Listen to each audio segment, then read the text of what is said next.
Thank you. We are all ready. Good morning, all. We have, I guess it's 10:02.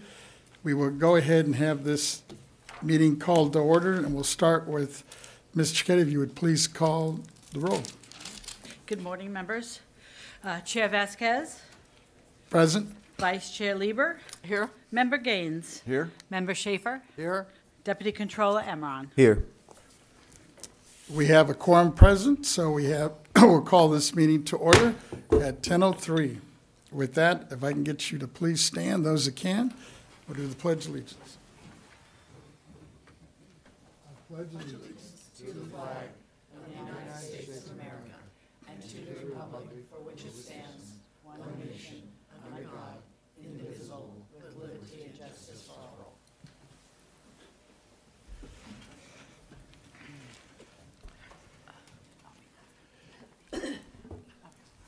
Thank you. With that, let me just start with some opening remarks, and then I'll turn to my colleagues and see if anybody else has any. I wanted to open up this meeting today. It's kind of an historical day, and I should say decade as well, as we celebrate this month of the National Hispanic Latino Heritage Month, which now takes place between September 15th and October 15th. So we're kind of smack in the middle of it. And it's interesting because it's also taking place during the same time that the Latino Caucus up here in Sacramento is celebrating its 50th anniversary, which was started back in 1973. That's when I graduated from high school, 50 years ago, with only, back then, it only had 5 members, which were Joseph Montoya, Ray Gonzalez, Richard Alatorre, Alex Garcia, and Peter Chacon. I had the opportunity to meet 4 of the 5 over the years, and I believe 3 of the 5 are still living today. And now, today, the Latino Caucus is up to 38 members. 21 of those are actually Latinas, which is like the first time they've had the majority Latinas, representing roughly about 16 million Latinos in the state of California. But this day, well, it started originally just as a week, and then now it's moved into basically a month, like I said, starting on the 15th of September, moving into October the 15th, including ancestors of many immigrants coming from Spain, Mexico, the Caribbean, Central and South America. And as this population has grown, the needs have changed, for the longest time. And it's still, for the most part, when you look at the Latino population, for the most part, it's highly, the highest percentage is still Mexican. But now we have a lot of Central Americans, people from South America and the Caribbeans in great numbers. So they usually come, or they're coming to the U.S. and specifically to California with other special needs. But for the most part, it's kind of interesting. People were always worried, or at least when I ran, I remember the first time for office back in 1990, and in Santa Monica, we're maybe 10% Latino, and people were saying, well, what's your, you can't be really running on the Latino agenda. And I said, well, the Latino agenda is really the American agenda. Latinos are all about affordable housing, good education, and good paying jobs. And if you talk to the American folks, for the most part, they all fit into that, right? So it's kind of interesting as we move forward. But, this was initiated back in 1968 under the leadership and president of Lyndon Johnson. And then even Ronald Reagan took it a step further in 1988 to cover a 30-day period, like I said, which goes from September 15th to October 15th. And then the many of the folks, or many of the presidential folks from Lyndon Johnson to the present have given a different twist and different emphasis throughout the years. But for the most part, like I mentioned, it's still embedded in the American dream, because for the most part, they're pretty much locked in step with it. So, and the interesting thing about it, growing up as a social science history major, you know, as I was doing my research in college, you know, there was that whole, in the 70s, really the 60s and 70s, I guess, there was a big controversy about Columbus Day. You know, what, did he really discover America, right? And as a result, it's now embedded in this month between September 15th and October 15th. And now they look at it as really Dia de la Raza, Day of the Race, which includes all people of all races, not only from Latin America, from other countries as well. So with that, I just wanted to use those remarks to open up our meeting and turn to, it looks like Member Schaefer has some opening remarks, and then I think there's others as well. Yeah, thank you, Chair. Well, I always like to mention why today's important day. Birthday-wise, today's the birthday of the late George Gershwin, who gave us Rhapsody in Blue and Porgy and Bess. And it's also the birthday of Edmund Gwynn, who we all knew as Santa Claus back in the Miracle on 34th Street. So this is an important day in our lives, and I'm proud to be part of it today. Thank you. Member Gaines, I believe you had your hand up. And appreciate your comments on recognition of the Latino influence. It goes back actually for centuries here in America, but the role that has been played and how critical that is and the advances that are occurring are awesome. And Tony, you've been a great leader. I mean, if you go back in terms of, you've been a teacher, you've served on the city council in Santa Monica, former mayor, and now you're here at the Board of Equalization. So you're a great example of what has happened. I mean, you've been a leader since 1990 and coming forward. So we appreciate what you've done, the contributions that you've made here in the state of California, and that you continue to make here at the Board of Equalization. So thank you. no, thank you. I mean, I started off as a teacher, never thinking I'd ever run for office, and it grew. Mm-hmm. It looks like my deputy controller also has some opening remarks. Thank you, Chairman. Good morning to everyone. Also wanted to take a moment to recognize Latino Heritage Month, and to all those celebrating. Also want to take a moment to recognize you, Chairman, as the first Latino chair in the board's 140-plus year history. You're a true trailblazer in your own right, too, and you're opening doors for all the dreamers and doers. From a long tradition of service in the United States military to the visionary leadership of Cesar Chavez and Dolores Huerta, two civil rights icons to the 15 million Latinos who call California home, Latinos have helped shape the many traditions, cultures, and values we cherish the most. The future of the Golden State today is in good hands because our young Latino Americans will be our teachers, our doctors, our future lawyers and engineers, our business leaders and entrepreneurs, our elected officials, and community leaders of tomorrow. There's without a doubt that the young Latinos will continue to contribute in greater numbers to the success of California as the world's fourth largest economy. But despite all the progress that we've all made together, we know that there's more work to be done. The Comptroller has stood side by side with Latinos at immigration rallies, affordable housing hearings, marches for good paying jobs. We need to pass comprehensive immigration reform, reduce the Latino student dropout rate, and provide millions of uninsured Latinos with affordable, high-quality health care. Latino history is California history, is a story of hard work, dedication, possibilities, faith, family, and pride. It is proof that with big dreams and hard work, there is nothing that we cannot do when we do it together. Todos somos, somos uno. We are all, we are one. Thank you. I also want to take a really quick moment to recognize September as a National Recovery Month as well. We celebrate the more than 20 million Americans who've had the courage to seek help for substance use disorder, showing millions of others that recovery is possible.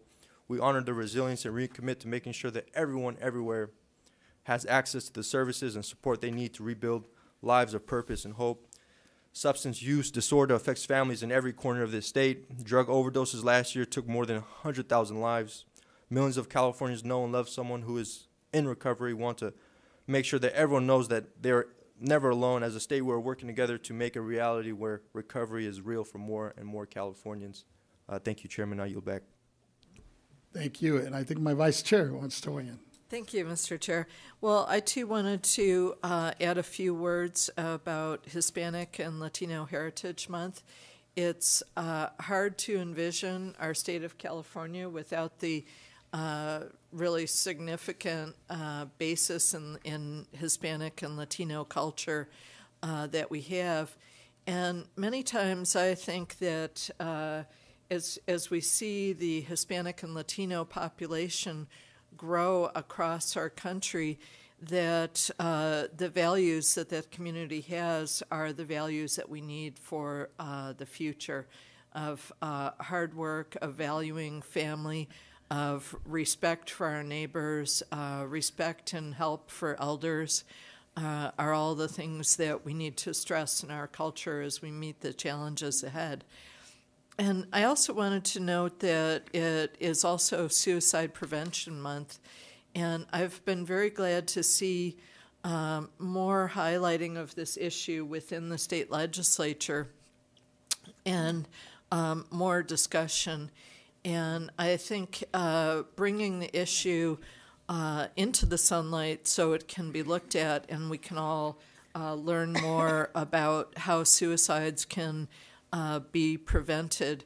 The death of one person by suicide often marks a family across multiple generations, and so prevention is really the key. And it's such an advance that now we have the 988 number that is a unified number that individuals can call or text to get help. And I've seen in my own work that so often people can live without almost any material thing, but they cannot live for long without hope. And the human connection is what can bring people hope for the future. And so we all have a role to play in listening to people, not trying to fix their problems, but simply to hold space for them and to be with them. So I want to thank you so much, Mr. Chair, in creating that space here to talk about suicide prevention. Thank you both for mentioning that. I had it down. I was going to use it more as my closing remarks, but now that you got into it, especially the number, putting it out there. But the one thing that I think you mentioned that was kind of key is, there's a few things you can do if you do run across somebody that's in that state of mind that you think might be suicidal. Excuse me, Mr. Esquez, there seems to be a fire alarm going on right now, so sure. I think if we need to just go to a quick Exit. recess, and then we need to all exit. All right, we'll take a quick recess.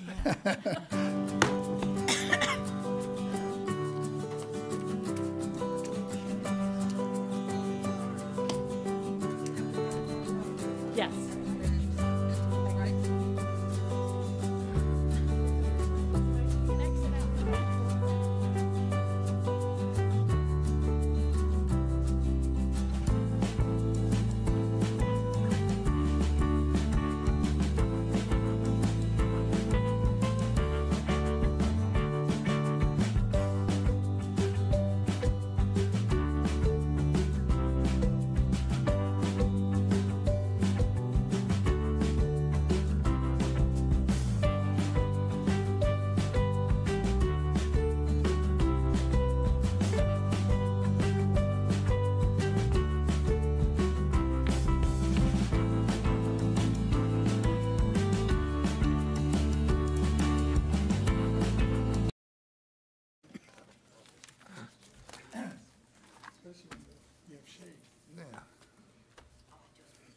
He's good.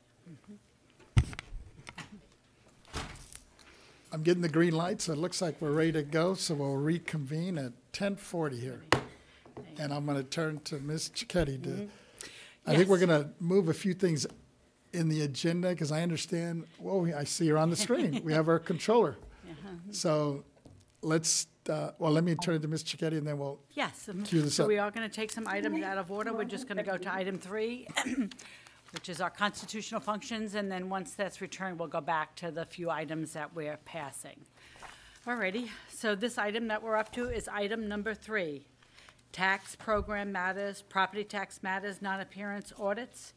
Adopt changes of values of state assessed properties discovered on audit as recommended by staff. 3A, Crown Castle Fiber LLC. This matter is a constitutional functions. These items are not subject to contribution disclosure statute, and these items will be presented by Mr. McCool. Thank you.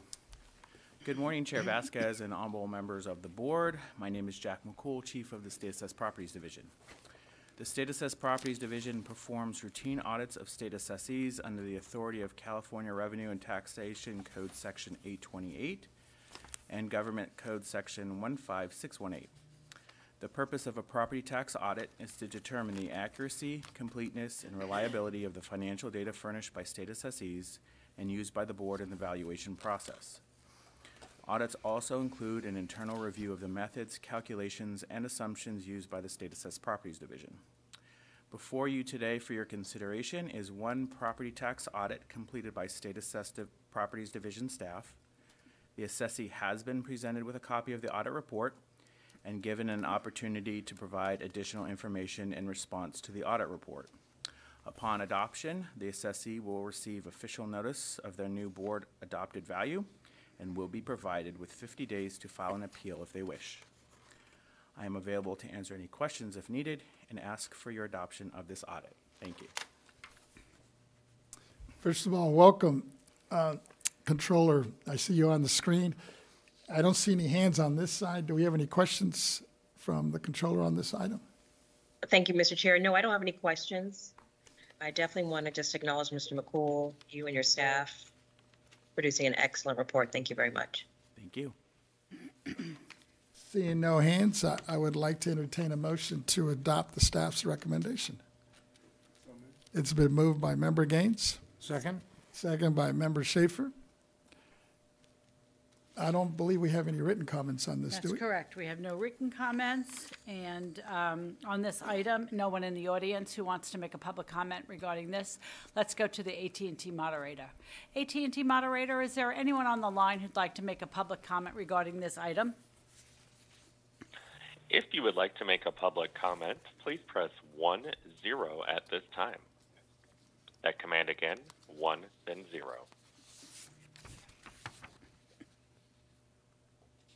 And we have no public comments. Thank you. Thank you, moderator. All righty. So I have a motion presented by Mr. Gaines, seconded by Mr. Schaefer to adopt staff recommendation. I'll take the roll. Chair Vasquez. Aye. Vice Chair Lieber. Aye. Member Gaines. Aye. Member Schaefer. Aye. Controller Cohen. Aye.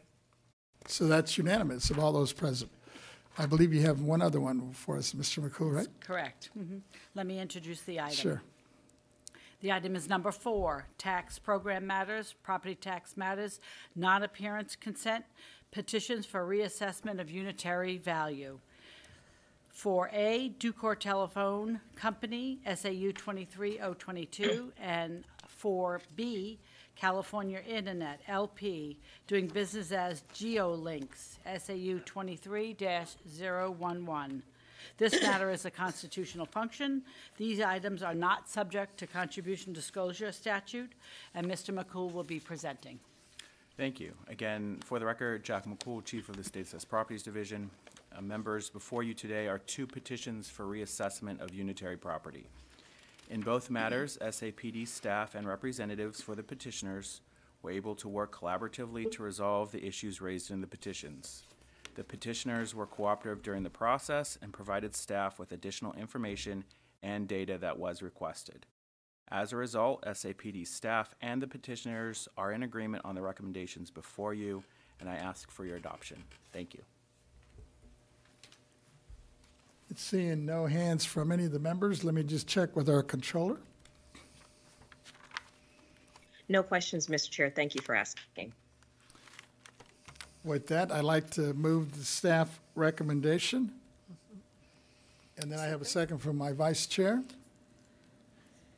Ms. Chickadee, I don't believe we have any written comments on this No one. written comments on this item. No one in the audience who wanted to come forward to make a comment.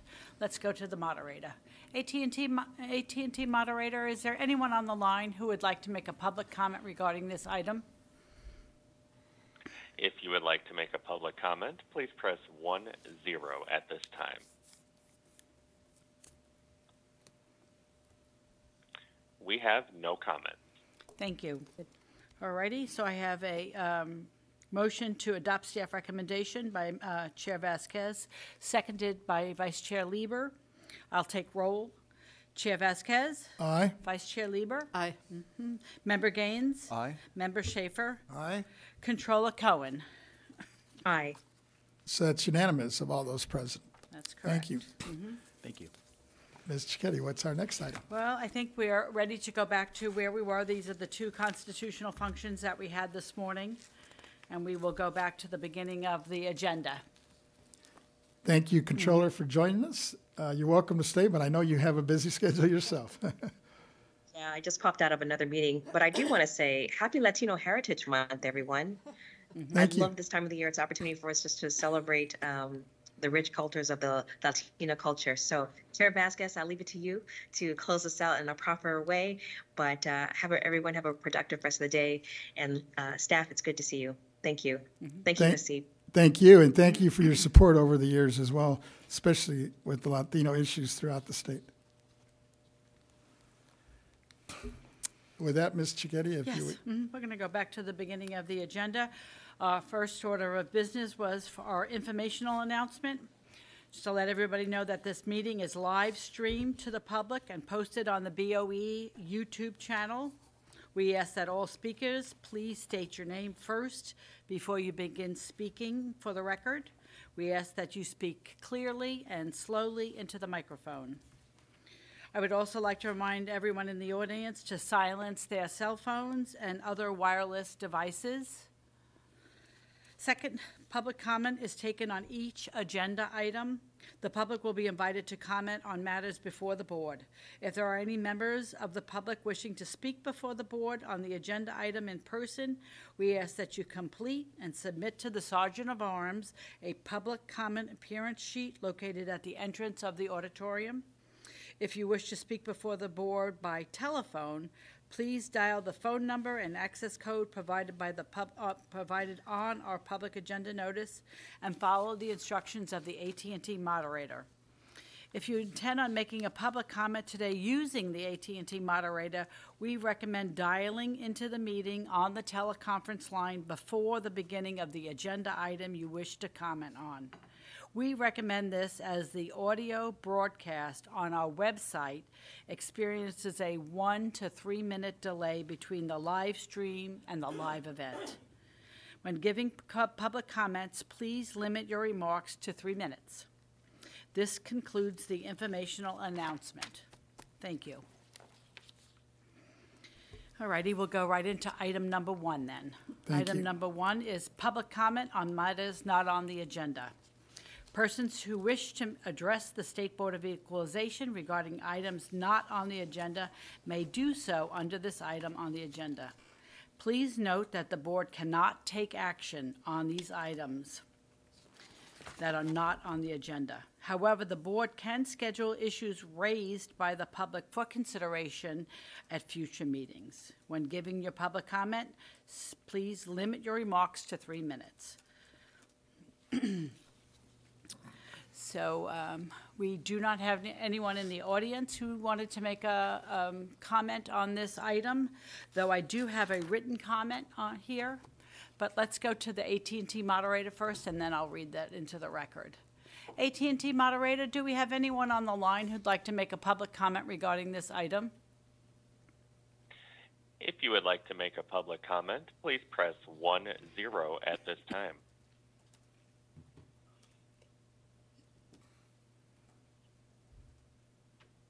And we have no comment. Thank you, moderator. I will read, we received this public comment this morning, and it's been distributed to the board members. It's from Howard Merkin. Hi, my name is Howard Merkin. I am a second-generation San Diegan. in the one-time exemption for seniors to sell and acquire a new residence within 2 years, there should be an allowance for exemptions in the form of appeals process. Currently, there does not seem to be any mechanism to do so.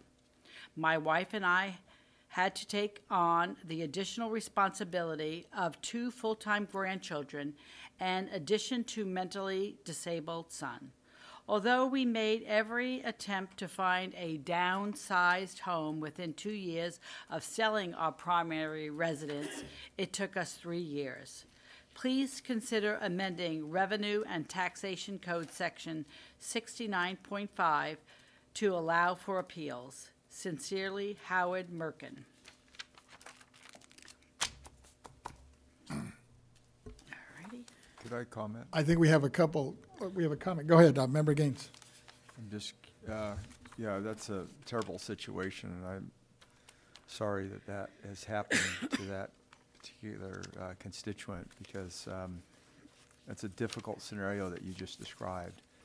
I think, you know, people in that situation have to be really careful and make sure that they've got a real estate agent lined up, and they really need to know what they're going to make an offer on. And I realize that variable based on the market and how busy, how competitive the market is. But you almost need to do a contingency real estate deal where you make an offer on the home, the offer's accepted upon sale of the home you're in.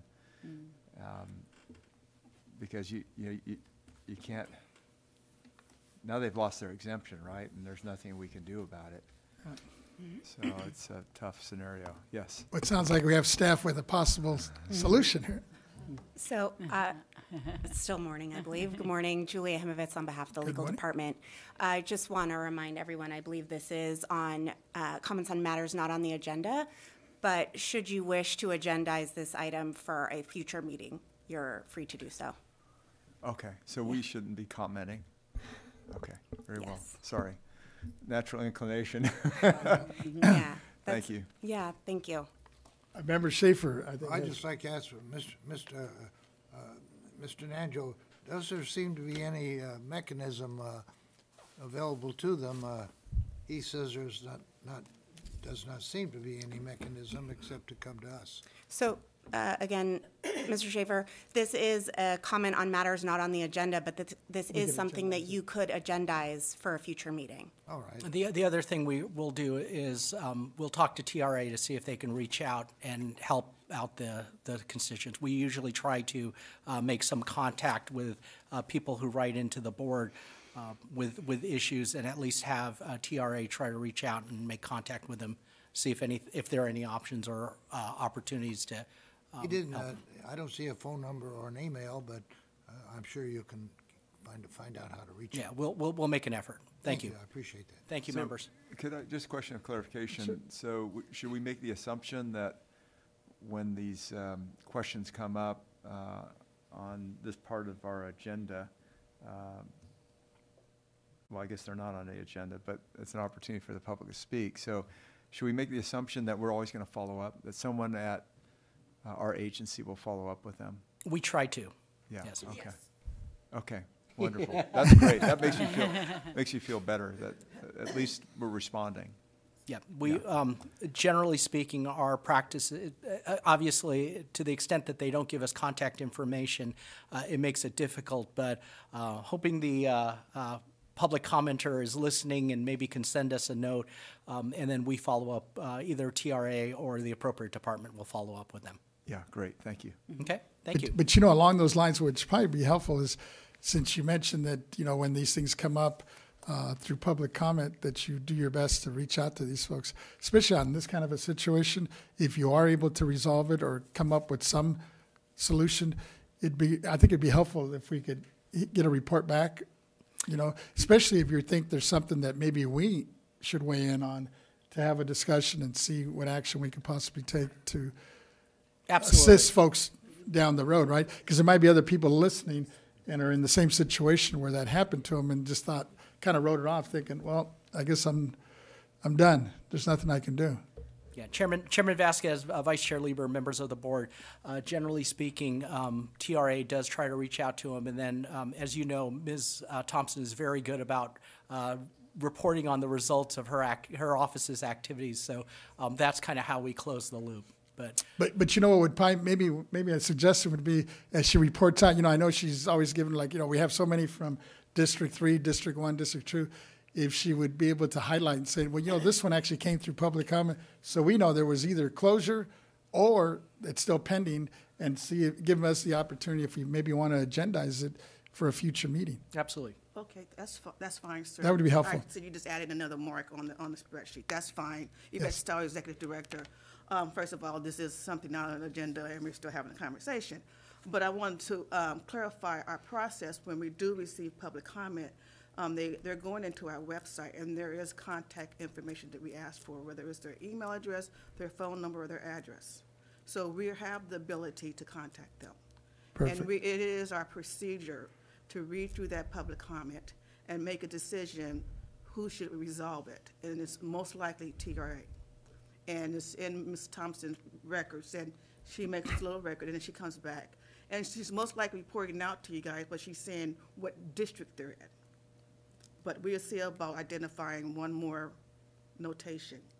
And I just wanted to focus on, it's not we generally try to contact. We do make contact, and we do provide a service. It's protocol. And I only put it out there because I think it'd be helpful for all of us. Like, I'm doing a resource fair with my assessor, Jeff Prang, in a couple of weeks in the San Fernando Valley. And if this thing was to come up, it'd be nice to be able to say, we were able to resolve this. Or, we'll take it up at a future meeting and try to help or assist those folks that we come in contact at these community meetings. Absolutely. That'd be helpful, that's all. And I'm assuming it'd be helpful for other members as well. No, I think that's a great idea, and I think that it'd be nice, you always hear stories about people calling in to whatever government agency, and no one calls back. And so it sounds like we are calling back. We're not like in some touch other with folks. agencies. We do call back. Yeah. But we need to promote that. Well, right? That's all.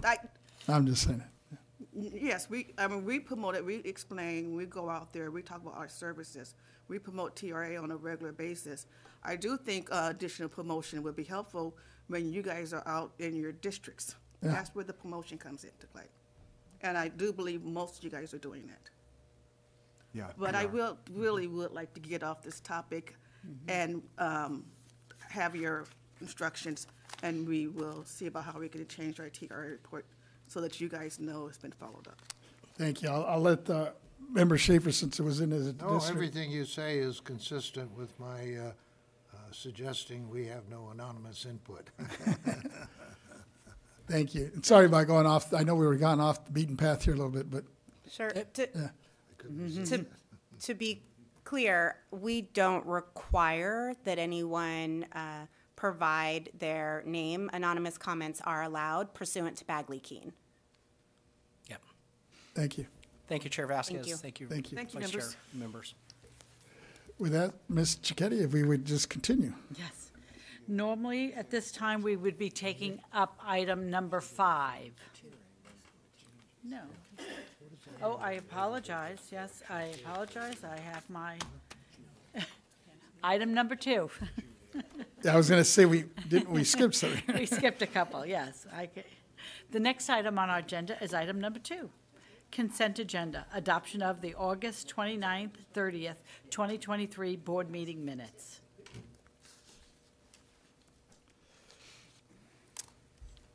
Members, are there any comments, corrections on our agenda minutes for August the 29th and the 30th? Seeing no hands, I'd like to entertain a motion to adopt. I would so move. It's been moved by Member Schaefer. Second. It's been seconded by our Deputy Controller, Emra. With there's no written comments on this one, is there? We've not received any written comments on this item, and there is no one in the audience who wanted to make a public comment. Let's go to the moderator. AT&T moderator, is there anyone on the line who would like to make a public comment regarding this item? If you would like to make a public comment, please press 10 at this time.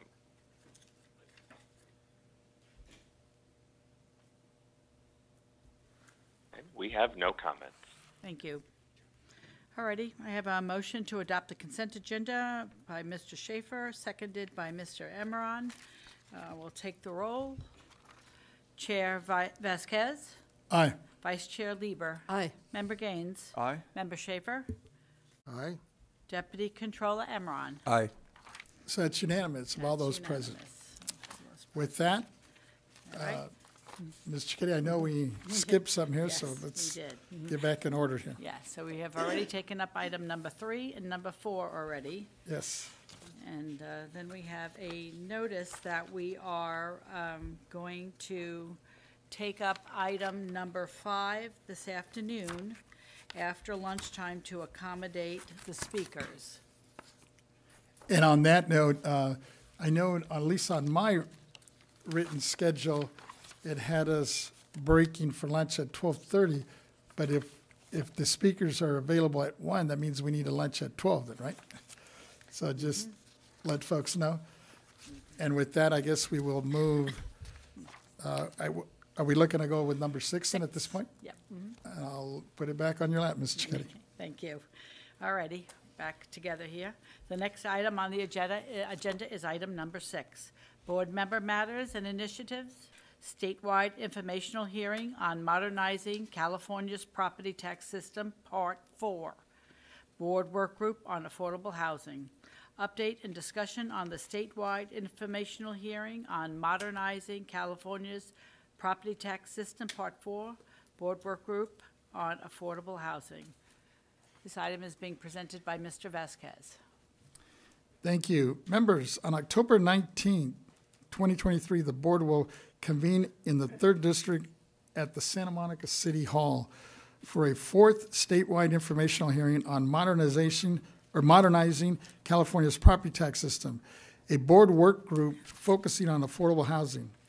Our purpose is to publicly explore issues, gather technical and testimonial data, and identifying possible solutions relevant to affordable housing in Southern California and throughout the state. We'll invite experts to provide input and recommendations that will enable our office to prepare a report to the board to ultimate distribution to all stakeholders, legislators, and the governor. The speakers we anticipate include high-level local government leaders, representatives from the nonprofit organizations, the private sector's enterprises, as well as state legislators. We are planning a productive agenda, and the types of topics we plan to address are streamlining affordable housing products, lessons learned and solutions that have worked, incentives for building affordable housing, including tax credits, exemptions, financing, and recommendations for solutions and action items. The hearing will provide Southern California communities and residents an open forum to meet with the board and discuss property tax matters concerning affordable housing. And last week, I had an opportunity to spend some time with my 2 legislators, both my Senator Ben Allen and my Assembly Member Rick Chavez Spur, who both are committed to join us. They're going to split the day. I was trying to get them to hang out the whole day, but I know it's difficult with their schedules. So we'll have my senator there for the morning part, and then after lunch, my Assembly member will be with us, joining us, hearing and engaging in the hearing and discussion. The mayor of LA, Karen Bass, we haven't pinned down the time she's not going to be able to spend much time with us, but we're hoping at least enough to give us her thoughts and ideas. But we do have the deputy mayors that she has that are specifically working on housing for the city of LA will be engaging with us with they've had some pretty creative projects that they've broken ground, and in some cases actually had ribbon cuttings already with some pretty innovative projects, some where they've taken old hotels downtown and repurposed them, and then others where they're just from the ground up, fresh, new construction. So looking forward to some of their thoughts, ideas, recommendations, and of course, all our members here as well as the nonprofits. You know, over the last 2 or 3 years, we've had some real good speakers come before us. Then Member Cohen, when she was on the board with us, was able to reach out to many of the folks on the East Coast that we had participate with us, as well as people in the Southwest. So this is not just limited to the California experience, but we're going to hear from folks throughout the country. And in some cases, they may make sense what they're doing. In other cases, we maybe just kind of pick and choose and hopefully come up with some good suggestions, possible action items, and maybe some legislation that we can move forward. So I'm looking forward to it and really appreciate the time that you all are making to come out, and for staff as well. I know this is an added assignment and duty, but I really appreciate that everybody's wanting to make that trip. With that, let me just turn it to the members. I have Member Gaines. Yeah, thank you. I'm excited about this, looking forward to coming down and for the hearing, but also finding out about Santa Monica and your community. So should be a great opportunity. I recently read an article that had to do with conversion of office space into apartments, and I'm wondering, is that something that could be delved into? I don't know how much vacant space there is in LA, but I know certainly there's an issue here in the Bay Area. But it seems like it's a national problem, and it'd be interesting to just get some perspective on how realistic it is to convert some of these office buildings into housing, where there's a real need, right? In all these urban areas, we could use a lot more housing. So, you know, it's interesting you bring that up, because I've had some pretty good in-depth discussions with some of the folks that are sitting on some of these office buildings, even in Santa Monica, and I didn't realize that it's not an easy fix to transform a empty office building into housing because of the plumbing, I guess you don't think about it, versus a hotel that's all set up usually with restrooms already with the plumbing. Yeah. So to adapt or repurpose a hotel is so much easier financially, and then just in terms of time and on that. So, but you know, for those of you that are going to come down, I am willing to, you know, after we do the whole hearing, you know, at the end of the day, if you're wanting to stick around or if you have time to stick around, I have our local nonprofit that's done a lot of housing, the Santa Monica Community Corporation, that's done a lot of housing over the last, God, I want to say 30 to 40 years now. So they have several buildings in the city where they've done some pretty creative things.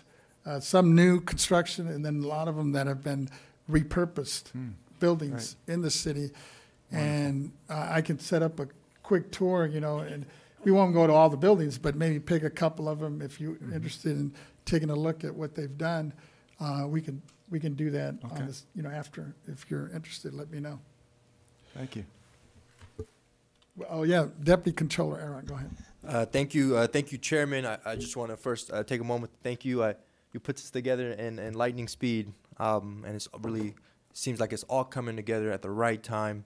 We understand as a board that housing is a very pressing issue, if not the most pressing issue facing California today. And for us to get on the ground in Santa Monica, one of the cities that is kind of feeling the impact of that, and making sure that our workers, our nurses, our teachers, our bus drivers are having an opportunity to live in the city they work in, and also too understanding that this is going to be a collaborative effort, or federal or state or local partners finding ways to cut the red tape and build housing, because people are depending on this. And it's just also too speaking to the board's power and impact, kind of coming to the forefront on this issue, and us taking accountability and responsibility and going all the way. So I'm really, really looking forward to the hearing on October 19th. I'll be there in person, and I'm planning to stick around after to make sure that we get the full day maximized and come out with some really good ideas. I'm really looking forward to the lessons learned as well in Southern California, because we're such a huge, diverse state. So maybe with some things that work in Sacramento, what works in the Bay Area or in the Central Valley may not work in Southern California. So I'm really, really looking forward to kind of putting this all together, and really, really want to applaud you again. Thank you. Thank you. And it's kind of interesting timing. You know, I know you're seeing the governor right now has really been pushing this whole issue on trying to deal with the mental health issue with the homeless, which is kind of a sensitive issue right now. And we see it quite a bit in Santa Monica with a lot of and in many cases, they're vets, our veterans that came back from whatever war they participated in. And I think not only the federal government, but the state government, I think we're doing such a poor job of addressing their needs and issues. So I'm hoping we have a little bit of time to discuss that as well, and hopefully come up with some possible recommendations or suggestions along that as well. Yeah, I 100% agree. And it's all about finding those permanent solutions, Right. This is not a Band-Aid fix, but rather putting people in housing for the next generation beyond. Thank you. Yeah, Member Gaines. There was an interesting 60-minute segment Right, they just did one. on CARES Court that Right? the governor has implemented. I guess it's in 6 counties, I believe. Yeah. I don't know if that includes LA. It does. Probably is, yeah. Oh, yeah. But they're also talking about an initiative that provide funding for some of these facilities for folks that are severely mentally ill, and the numbers are huge in terms of, they mentioned 170,000 estimated homeless in California, and they thought that 25% of them had mental health issues. yeah. Now, I don't know how severe, I don't know what the severity is of that number, but we've got to figure out, if the court's going to make a decision on, whether they need the treatment or not, we've got to figure out where do you put them, because we don't have that hospital system really in place like it was back in the 70s. So. Well, it's interesting you bring that up, because I read these reports, and you've probably seen these studies, that a homeless person, if he's out on the street, he or she is out on the streets, I want to say it's something like 45 days or something like that, they already are encompassing mental issues, even though maybe they didn't have them at the outset. So it's a real, not only do we have those folks, like I said, the veterans that are out there that have issues from day one coming back from the war, but we're having folks that weren't in that category but developed that just living on the streets. I agree, Chairman. And when you think about what causes some of those stress, financial stress, not being able to pay your bills, your mortgage on time, getting kicked out on the streets, that's all affects you in so many ways. And it's our duty as public servants, as public officials, to lend that helping hand. And I think that's exactly what we're doing on October 19th. But it's interesting you mentioned, facilities. Yeah. As I was coming off the council, Bobby Shriver, who had the connection with his uncle at the time with Ted Kennedy, actually ended up suing the federal government. Santa Monica, we sued the Veterans Administration because in West LA, just right button up against Santa Monica, there's a facility that was donated specifically for this, and it's underutilized. Yeah. I mean, they're starting to Yeah. take advantage of that property, but it's still way underutilized. Yes. And that's what I think, at the end of the day, you're right. We need to create these long-term facilities, because you're right. If you treat them with whatever medication they need a place, they can call home. We had that example of under public testimony about, these folks that had a disabled child. Right.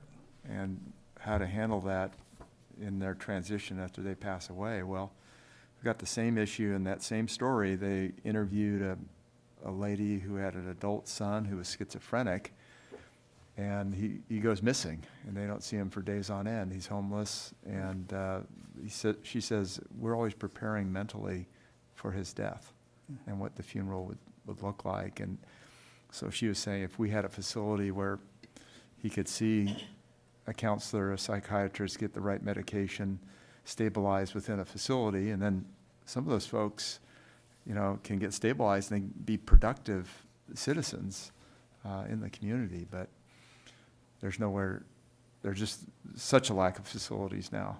Yeah.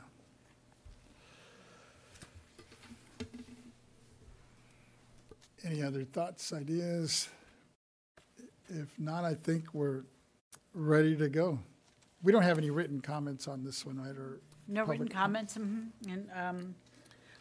there's no one in the audience who wanted to give a public comment. Let's go to the moderator.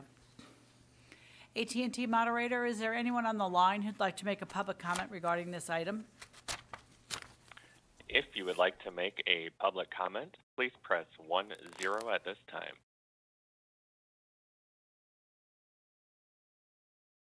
And we have no comments. All righty, thank you. Thank you. With that, Ms. Cicchetti, we'll go on to our next item. Our next item is item number 7. Board member matters and initiatives, veterans exemption, disabled veterans exemption, and homeowners exemption, board work group minutes and report.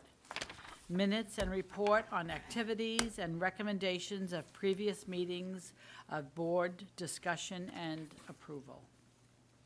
This item is being presented by Mr. Vasquez and Ms. Lieber. Members, with that, let me start, and then I'll turn to my vice chair.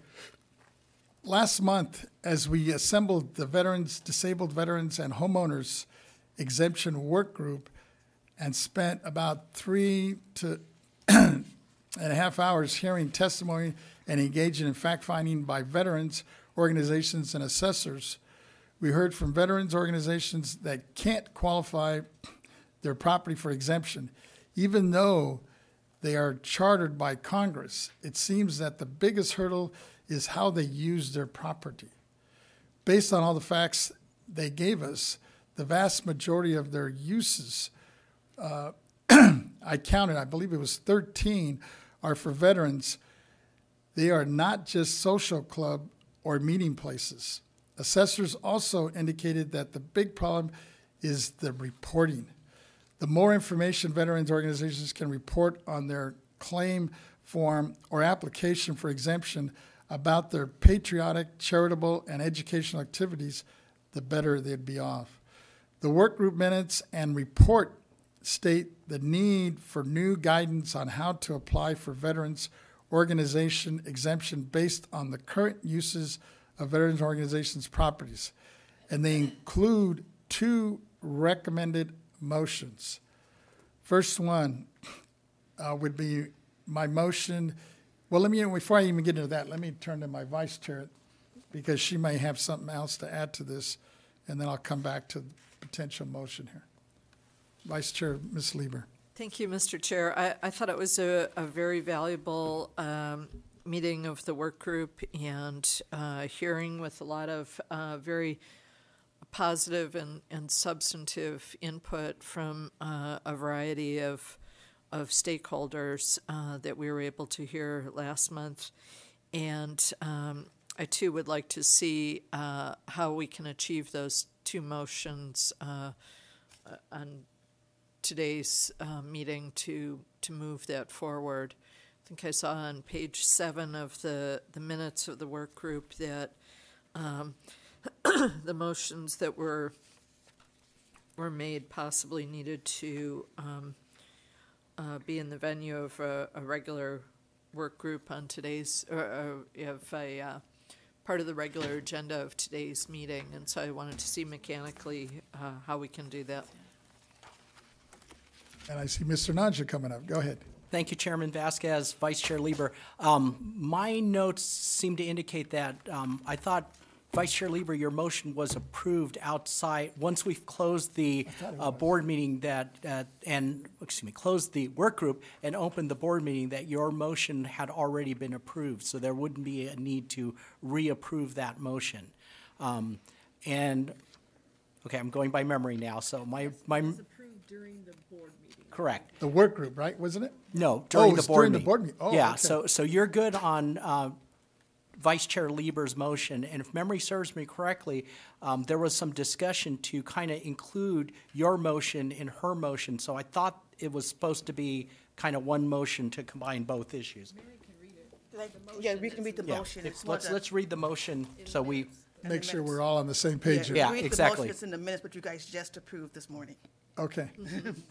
Ms. Lieber made a motion to request the executive director to work with the BoE legal team and the BoE property tax department staff to review state and federal laws, cases, and regulations regarding nonprofit, veteran-serving organizations to determine the most inclusive interpretation of the California Veterans Property Tax exemption that would allow veteran-serving organizations to achieve their mission with minimum restrictions, and that the executive director engage in an interested parties process to solicit input from those organizations. The motion was seconded by Mr. Vasquez. The motion passed. Mr. Vasquez, Ms. Lieber, Mr. Gaines, Mr. Schaefer, and Mr. Emron voted yes. thank you, Mary. Chairman Vasquez, if I remember correctly, the discussion surrounding that motion was that you were interested in providing comprehensive guidance on this issue. So just to refresh the board members' memories, the interested parties process, and this is just to aid us toward that goal. It's to collect all that information. So it's kind of the first step in achieving what you wanted to do as well. So I think with that, both your motions are covered in that action. That was going to be my next question. So it may be a moot point to even bring up my motion at this point. It sounds Yes, like yeah, I think you're it's already already in motion covered. and you know what needs to be done. Yes, And yeah. I'm looking at my vice chair to make sure we're not missing anything. That's great. Thank you to staff for clarifying that and for pursuing this, these issues and engaging with the interested parties and stakeholders. I think from all the testimony that we heard last month, that's really what a lot of folks who are the service providers in this realm are really looking to achieve. So thank you for that. Yeah, absolutely. And our aim is to, by collecting far and wide all the comments, that way we can distill all that down and come up with comprehensive guidance to issue to everyone so that it's a smoother process. Well, I think we're good then, unless there's any other comments or questions from any of the other members. Great, thank you And the very staff much. it looks like you're clear on what needs to happen. You still We need to already do your working on gathering? it. Okay. It's in progress. So I think all we need now is the approval of the minutes. That's what I was going to say. Do we need to officially approve the minutes, The right? minutes from the Correct. work group, yes. And that's appropriate to do it now? Yes. Okay. Correct. So then I would just entertain a motion to, when I get my vice chair, go ahead. So moved? It's been moved. It's been seconded by Ms. Schaefer. We don't have any written comments on this, do we? None. Thank you. Okay. And we have no one in the audience who wanted to make a public comment. AT&T moderator, do we have anyone on the line who'd like to make a public comment regarding this item? If you would like to make a public comment, please press 10 at this time.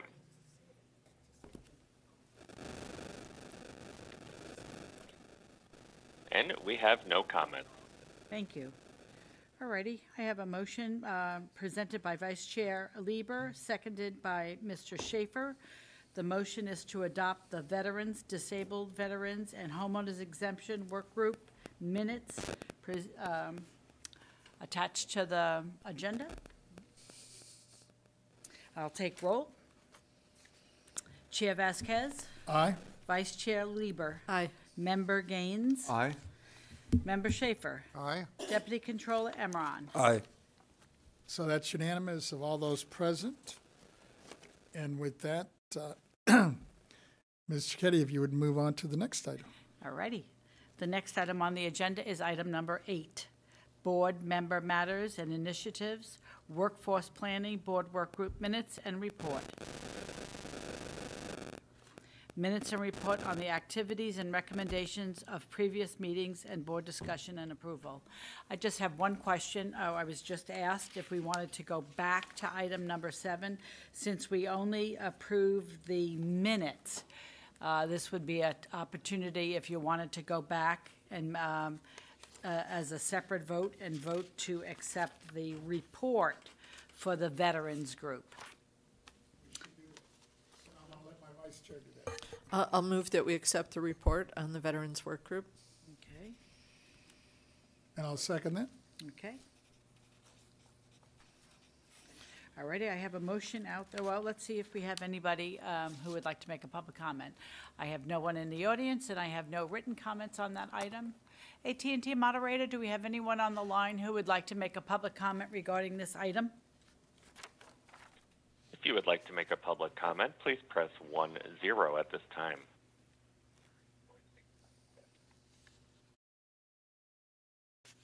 And we have no comment. All righty, I have a motion to accept the report that's attached to the agenda for the board work group named Veterans Exemption, Disabled Veterans Exemption, and Homeowners Exemption Board Work Group. I have the motion presented by the Vice Chair Lieber and seconded by Chair Vasquez. I'll take the roll. Chair Vasquez? Aye. Vice Chair Lieber? Aye. Member Gaines? Aye. Member Schaefer? Aye. Deputy Controller Emmeron? Aye. So that's unanimous of all those present. Now, Ms. Cicchetti, we'll move on to the So next we're item. on number 8, which is the board member matters and initiatives on the Workforce Planning Board Work Group, the minutes and report for that item. And this is being presented by Chair Vasquez and Mr. Gaines. Thank you. Member Gaines, I'll go ahead and start, and then I'll turn it to you. Members, at this time, we need to decide whether to approve the August 30th Workforce Planning Work Group minutes and report in separate motions. In approving the work group minutes, today we note that the recommendation and findings state that the executive director agreed to meet with California Assessors Association and the Bureau of Real Estate appraisers on a potential collaboration and what awaits the official motion from the board. In approving the work group report today, we note that the report includes 6 recommended action items proposed by the speakers. Number 1, Dr. Catherine Newman, Provost of the University of California, recommended exploring the possibility of creating paid internship programs or work-study programs with county assessors' offices. Number 2, Sandra Sanchez, Vice Chancellor of the California Community Colleges, recommended that the board look into partnerships between county assessors' offices and regional California community colleges, and also recommended that the board examine benefits, drawbacks for credit and non-credit community college coursework for students interested in appraisal work. Number 3, Dr. Godfrey Gibson of CSU San Marcos recommended that the board submit a workforce development proposal to the CSU Commission on Professional and Continuing Education. Number 4 was Angela Jamat, Chief of the California Bureau of Real Estate Appraisers, recommended that the board look into whether BREA's licensed applicants could in the future apply their work experience in assessors' offices towards BREA's appraisal license work experience requirements. Number 5 was Dr. Jim Lancaster, Vice Chancellor of the Los Angeles Community College District, stated that he would submit to the Centers of Excellence for Labor Market Research a request for a regional labor market analysis for the Los Angeles region. And number 6, Paul Chandler, Education Chair of the Appraisal Institute, recommended that the board send a direct mailing to fee-based appraisers to inform them of the current county assessor workforce job opportunities. To be honest, I am blown away by such a positive and game-changing recommendations received from these participants. With that, I will turn to my co-chair, Member Gaines, to see if he agrees or has any other comments or suggestions as we move forward with this group and the assessors. Member Gaines. Great. Thank you, Chair Vasquez. I appreciate the recap. I think everyone knows that staffing is an important issue to me personally and to Chair Vasquez. And I applaud the efforts of our BoE team to lower vacancies so dramatically since we were elected. I look forward every month to getting an update on our shrinking vacancies and hope we can continue the positive trend created by our staff's diligent work. We can't expect to do taxpayers justice if we have a skeleton crew. And that goes for our county assessor offices as well.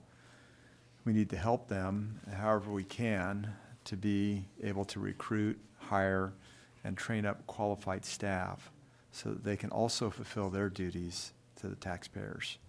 Thank you. Thank you. Let me turn to the members. Is there any comments or questions from any of the members? Looks like my Deputy Controller has a comment or question. Thank you, Chairman. I want to thank you to the co-chair, Senator Gaines. I thought it was one of the most productive work groups that we've had in a long time. I'm very, very interested to see how action item number 3, the recommendation that the board submit a workforce development proposal to CPACE will turn out, and also to number 5, a regional labor market analysis to the Los Angeles region. I think both those items I know will be in process, but I believe that if the Board of Equalization, we can get in front of the Cal State universities and just give our pitch, because I believe it's all about outreach as well. Building that pipeline is first and foremost making sure that those young people are understanding that this is a future career prospect for them. So I'm really, really looking forward to those report backs, and that workforce development plan is a work in progress. Thank you. Seeing other hands or comments, members, I would like to move that we adopt the August 30th Workforce Planning Work Group minutes, and I move that we adopt the August 30th Workforce Planning Work Group report. Second. It's been seconded by Member Gaines. See no hands or comments. Ms. Cicchetti, do we have any written comments on this? I don't have any written comments, but maybe before we go forward, we want to clarify a couple items. The minutes are a record of what happened. So I think where Ms. Cicchetti is referring to is if you want to take action on any of the items that the work group discussed, remember after you approve the minutes and the report, you're going to want to bring back those motions, a new motion in this board meeting, and proceed accordingly. So the shorthand way of saying it is just because you've approved the report and the minutes doesn't automatically approve the motions as well. You do need to bring a separate motion. Okay, now, go ahead. question of clarification. So are those the points that Chair Vasquez highlighted in his opening comments? Yes. Yeah, okay. So we can just turn those into a motion after we approve? Yeah. Right. After you, Okay. after And you after you could- approve the report in the minutes, then any motion you want to make, for example, if you want to direct me to work with CAA and the Bureau of Real Estate, we need a motion. Yeah, if you look back at the minutes from the August meeting, I believe you started a motion but then postponed it till this meeting. Yes. So just reminder that that's an extra step you have to do.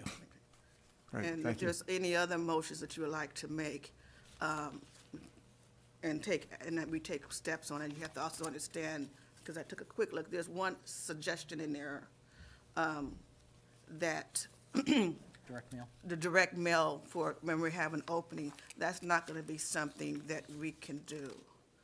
And I'm sorry, sir, I was multitasking when you spoke, but I heard something about do what we can as much as possible for the California Assessors Association so that they can have a trained staff as well.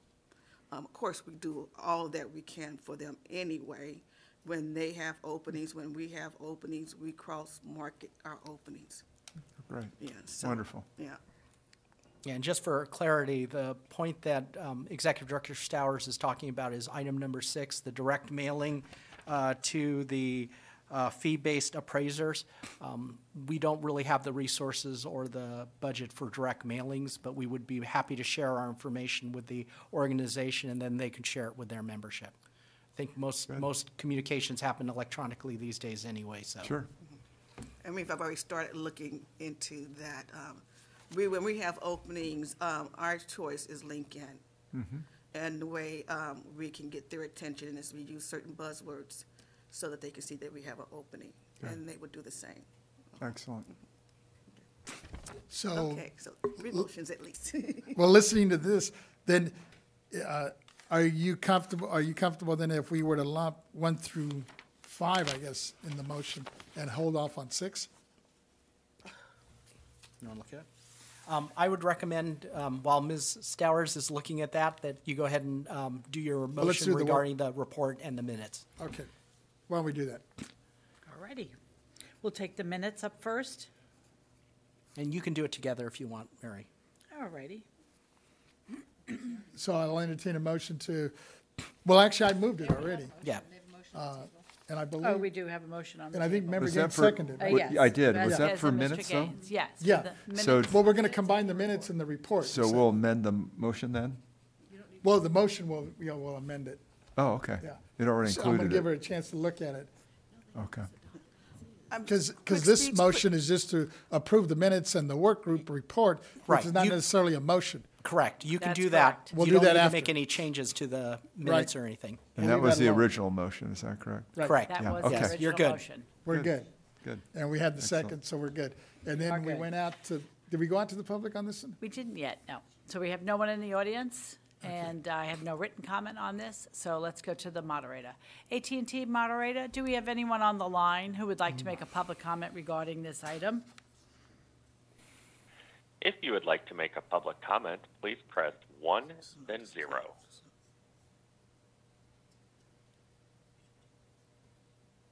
And we have no comments. Thank you. So I have a motion on the table to adopt the August 30th Workforce Planning Board Work Group minutes and the report that's attached to the agenda. Chair Vasquez, Aye. Vice Chair Lieber, Aye. Member Gaines, Aye? Member Schaefer, Aye? Deputy Controller Emram. Aye. So that's unanimous of those present. Now, I wanted to motion, or I guess go 1 through 5, unless I'm hearing from staff otherwise. Okay, thank Because you. the 6th one is the one you're saying we might have a problem with. Correct. Right. But you mentioned you could do some of it, but not all of it. Right. So I'll hold off on that. So let me just kind of highlight item number 1. That's where Dr. Catherine Newman, Provost at the University of California, recommend exploring the possibilities of creating a paid internship program or work-study programs with County Assessor's Office. Yes, I emphasize paid, first of all, yes. and listening to what our assessors are telling us, their budgets are, most of them, very restricted. So having a paid internship program for the county assessor's office may not be feasible.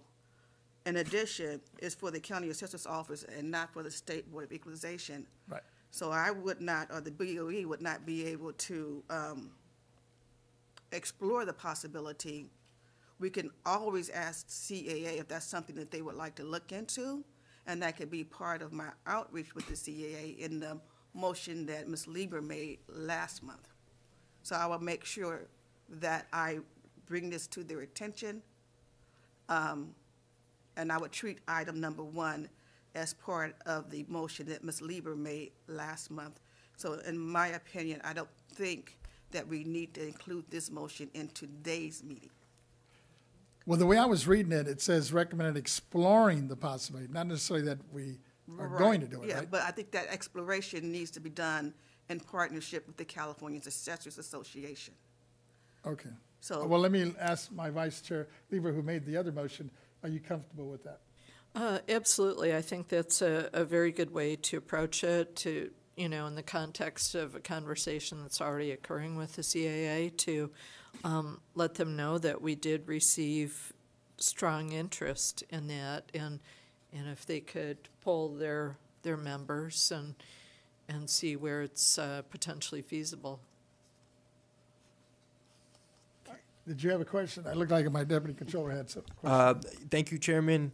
We also had, rather than creating a paid internship, which is great too, right above it says suggest creating a program in which students may receive course credit for the work in their assessor's offices. So maybe not necessarily a paid internship, but this could be something where you receive some type of credit for the work that's being done in the assessor's office. And I urge the executive director to also explore that opportunity too. That will, of course, be under professor supervision. I'm not sure if there's a feasibility of getting paid for it, but you are receiving course credit towards graduation, and I think that's also very, very helpful, and just to see if the CAA is going to be open to that too. Not a problem. I think the vice chair wanted to weigh in on this as well. Yeah, I think that's a good point, but I think the ball is in the CAA members' court, and we obviously can't force any assessors to undertake projects that you know, are really within their domain. But I think it's a good thing to let them know that we were received input about that, and you know, provide them with the name of the person who had that idea, and because that may be helpful to them in doing their research about whether or not they want to put something together. I think Member Gaines had something to add. Yeah, I was just curious as to maybe if we could look at point number 1 and focus on the Board of Equalization with an internship program for college students to work at the BoE. Okay. Another assignment. Paid or unpaid? I'm glad that you asked College that question. credit, whatever. We will gladly look into it. We've have done some preliminary work, but Okay. let us finish the work, and then I can report back to the entire board. It worked really well with And it Sac State. it may not be an internship close or a by. work studyship. It may be a student assistant program, but we Sure. will look into it and at least give you guys the details on how such a program works. That's how my daughter got in the insurance business. I thought I was going to be 06. I've got 6 kids. Nobody wanted to go in the insurance business until my daughter got an internship. She was in risk management at Sac State, and they offered her an internship with an insurance company. And that clicked. And she came home some summer day after work and said, "Dad, I love insurance." I'm going, "That's beautiful." I've got a daughter that's interested. Great. And you know, I normally would ask for a motion and go through the process, but clearly I expected that, and we're working on it. So working on I'm assuming that the team is Good. noting it. So That's great. Just We're good? Yeah. we will follow up on that. Thank one. you. And Mr. Emron, you talked about college credit, but that was at the assessor's level. I think that's what Ms. Sanchez said, Vice Chair of California Community Colleges. But either way, when I reach out to the California Assessors Association, I would look into that. I would have them see if that's something that they want to do. I appreciate that, Executive Director. I think it is twofold. It's rather good, you're going to get paid or you're going to get some Credit. credit, Yeah, correct? And yeah. sometimes in the public sector, we're not able to compete with what a private internship may be paying, but I think a student would be very interested in working here for the summer under you, of course, Executive Director Stowers, and maybe even making a presentation to this board about something, right? I think that would be just Who knows? They might run for our office. yeah, right. It's just all about building that exposure and opening ideas and doors. Yeah, I believe so too. And that hands-on experience goes a long way into the future. Okay, so I think we're clear that a motion is not really needed for one. I'm committed to working on that at the CAA level and the board level. So then should the motion, I guess, be 2, 3, 4, and 5? 2, partnership between the California assessors and regional California community colleges, and also recommend that the board examine benefits, drawbacks for credit and non-credit community college coursework for students interested in appraisal work. We can incorporate that. You can have that in the motion, But I do want to note that we already have a partnership with the local community college where we are the instructors and we teach appraisal work. And we use that as an excellent opportunity to recruit. And we've had that program for 10+ years. And I also want to note that we also have a partnership with Sacramento State University that those who are hired either by the state of California, BoE, or the county assessors, they come take our course without a charge. The BoE covers the charge because we are mandated to provide them with training. Again, this is our training, our platform, so we do have a partnership with one state university. But we're more than willing to see if we can expand that partnership with other community colleges and universities. Wonderful. Can I just add on? Go ahead, Gaines. Can we get, when we have a candidate that's, let's say, gone through one of the classes that was provided by BoE, and then they have an interest in working, let's say they're hired by a county assessor or by the BoE, can we get updates on that in terms of when it happens? Not for the classes that they're taking through the community college. Okay. Because we may not know Okay. that they're looking to work. We just go out and we do our recruitment. For the classes they take through San Jose State, they are already hired. They have to be hired Okay. in order to take that course. Okay.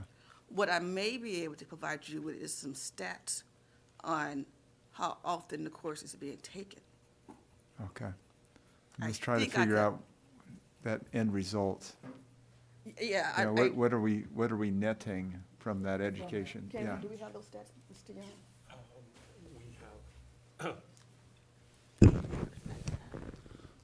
Good morning, honorable board members. David Young, Deputy Director of the Property Tax Department.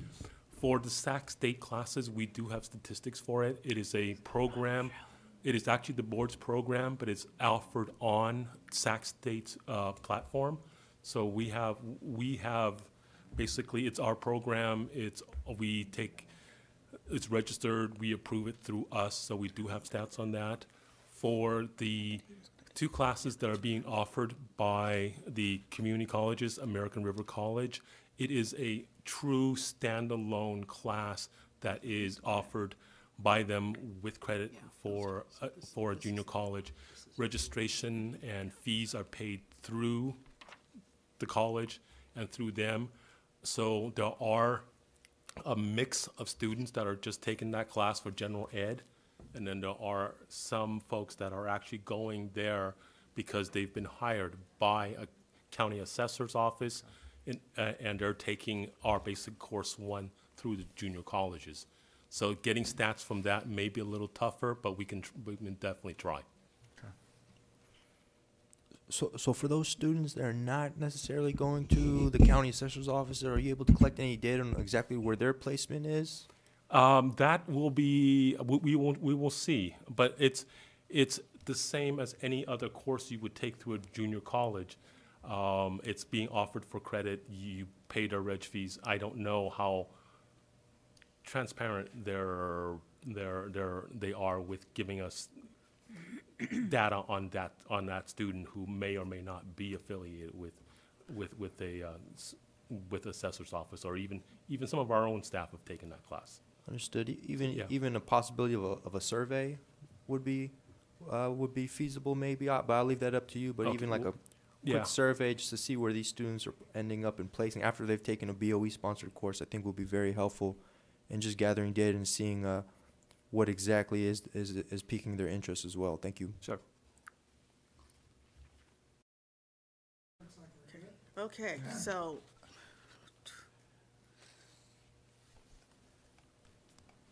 How do we feel about the rest? Can I throw? Oh, go ahead, Member Gates. Because it's still still Just trying to ask them figure out how we clarity. get the right result. Would there be a way that we could offer a scholarship to a professor that he could then tell the students in the class there's an opportunity for an internship at the BoE?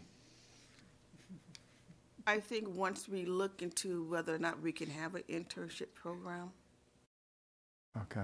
Then a scholarship and et cetera benefits to a student could be part of that program, but we need to do the legwork Okay. first on the All right. possibility. Yeah, wonderful. I just think that'd be a great opportunity to it's- bring in I think fresh it's good. talent. Member Schaefer, I think, has something to add. Our San Diego County Assessor, Jordan Marks, offers a paid internship. He's with sitting in the this, back today. There he is, yeah. Okay, so I think we've dealt with item number 1, Yes. and I've taken the responsibility of that one to deal with that at the CAA level and the state level. And I think it's the same thing for question number 2. So no motion is really needed. Now for item number 3, well, this is Dr. Gibson, Cal State San Marcos, recommend that the board submit a workforce development proposal to Cal State University Commission on professional continuing education. I'm not really sure what the doctor was thinking, and I don't have any of his material, so I would be at a hard place to submit a workforce proposal for the State Board of Equalization. I would ask that just let me continue to look at this item in my spare time. I guess we can reach out to him. and Yeah, let's if you find guys out. could reach out to them, and I can have a conversation with them, and we can move from there. Okay, of course, item number 4, that's a good motion. Item number 5, Dr. Jim Lancaster stated that he would submit to the Center for Excellence of Labor Marketing a request for regional labor market analysis for the LA region. I don't think that I think he was volunteering to provide services for us. I think you're correct on that. And if a motion would be to welcome his services, that's fine. Yes. And we're holding off on item number 6 because it's that direct mail, although we recognize there's other ways to advertise when we have openings within the State Board of Equalization.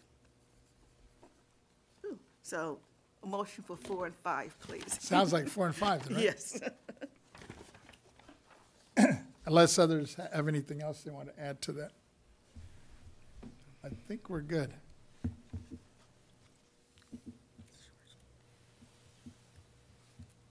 So then my motion would be to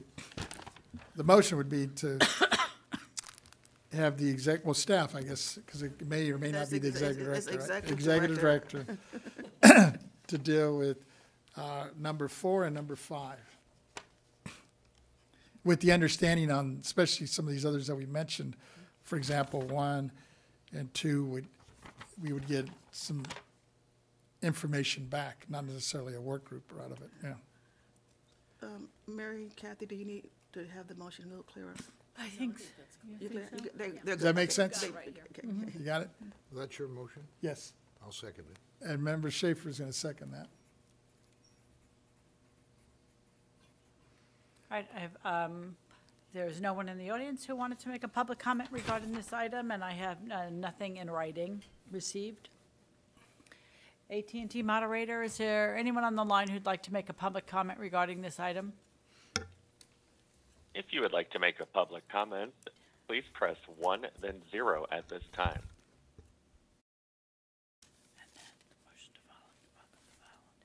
And we have no comments.